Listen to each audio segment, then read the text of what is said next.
Hey guys, thanks for joining me. This week we're talking about truth. So when I was a kid, we had a really strict rule in my house, and that was that you could not lie.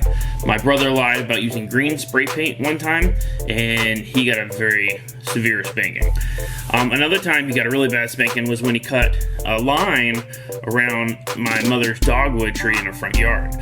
Well, I was being a kid, and I was throwing a knife out in the front yard, and there's a big popular as soon as you walk outside the front door. And I hit the tree with that knife when I threw it, and it took a big chunk of bark out of that tree. And I was like, oh my goodness, I am so dead. I'm gonna be in so much trouble. And so I thought, well, here's what I'll do. So I glued the bark of the tree back onto the tree. And as the glue would fail and it would start to rot over the years, I kept on just putting it back on there. I honestly, I don't know how long I did that for, but my parents never figured that out. Our house burned in 2001, and that tree died, and that's when I came clean and confessed that I had what I had done. The other thing is, when I got older, I got a car, and so we had a rule in our house where we had to go to church on Wednesday nights and Sunday morning, Sunday evening. And so, but while we had to go to church, we didn't necessarily have to go to our church. So my parents gave me a liberty that I could go to church with my friends, or I could go with my friends to another church. So I had all kinds of choices. They weren't very strict about which church I went to, so I was allowed to go and visit with my friends. So my buddy and I, we came up with this clever plan. I don't remember who came up with it first, but the plan was that we'll just drive to church, and then we went to church. And then if our parents asked us, like, hey, did you go to church? We'd go, yeah, we went to such and such church. And it worked like a charm. So we'd drive to church, and we'd be like, all right, we went to church. And then we would go off and do whatever, goof off, do whatever we're doing. We were never like really bad kids back then, but we did get into trouble, and that was probably the worst thing that we did. Because that is so bad. So the question that I want to ask you is, in these cases, did I lie? Now, strictly speaking, no, I did not tell a lie in the sense that I didn't say anything that was untrue.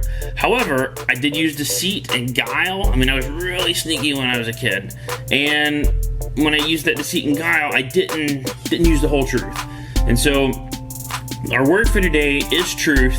And our verse this week, we talked about the first section last week, is these two words, mercy, which meant like loyalty or steadfast love, and then the second word is truth, and that came out of Proverbs 3:3 of, let not mercy and truth forsake thee, bind them about thy neck, write them upon the table of thine heart. And so that's our memory verse this week. You can go check it out. There's a link right here in the corner, or we can play it now. Let not mercy and truth forsake thee. Bind them about thy neck.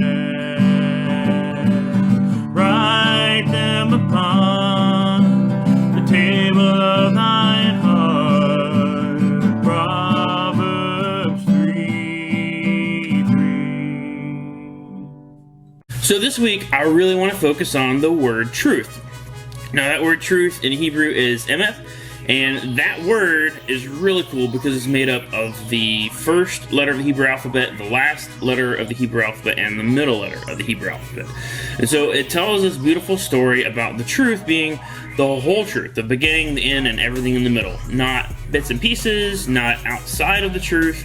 And so it makes me think of when you go into a court and you have to swear in and to tell the truth. I swear to tell the truth, the whole truth, and nothing but the truth. And so we already figured out from my examples that you can get into really shady situations by telling parts of the truth, or by telling the whole truth. But what else does the Bible say about this? I mean, every day we have cases in our lives where we have opportunities. We could be truthful, or we can lie, or we can even do this halfway, half-truth, or a little white lie. I mean, there's so much middle ground here. But I want to hammer today that God is Jehovah El Emet. He is the God of truth. Okay, to wrap it up, we are the people of truth. We use God's word as the truth. Jesus is the way, the truth, and the life. And God is Jehovah El Emet. He is the truth. The opposite of the truth is the lie, and that is Satan. And we learn that in John chapter 8, verse 44. This is Jesus speaking. He says, "You are of your father, the devil, and the lust of your father you will do. He was a murderer from the beginning, and abode not in the truth, because there is no truth in him.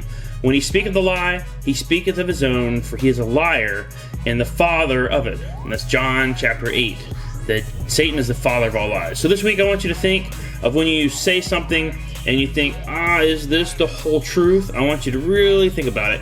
Is it the whole truth? Is it partial truth? Is it a bit of the truth? Because we know that the truth in the Bible is the whole truth. It's not bits and pieces.